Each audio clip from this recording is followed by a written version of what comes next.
So implantation బ్లీడింగ్కి అంటే pregnancy positive వచ్చింది మళ్ళీ స్పాటింగ్ కనిపిస్తుంది అని భయపడాల్సిన అవసరం లేదు.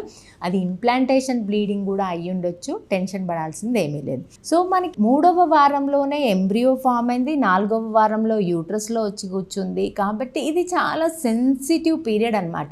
ఓవులేషన్ అయిన తర్వాత చాలా ఎక్కువ స్ట్రెయిన్ వర్కులు కానీ, స్కిప్పింగ్ చేయడం కానీ, ట్రెక్కింగ్ చేయడం కానీ, గతుకులు ఉన్న రోడ్ల మీద వెళ్ళడం కానీ అలాంటివి మదర్ అవాయిడ్ చేసుకుంటే బెటర్. ఈ మధ్యకాలంలో అంటే చాలా ప్రీషియస్ ప్రెగ్నెన్సీలు అవుతున్నాయి. పాతకాలంలో ఏంటంటే ఎగ్ క్వాలిటీ బాగుండేది, స్పర్మ్ క్వాలిటీ బాగుండేది. దానివల్ల వాళ్ళు ఎంత హెవీ వెయిట్ లిఫ్టింగ్ పనులు చేసినా అంత డిస్టర్బ్ అయ్యేది కాదు ఎంబ్రియో.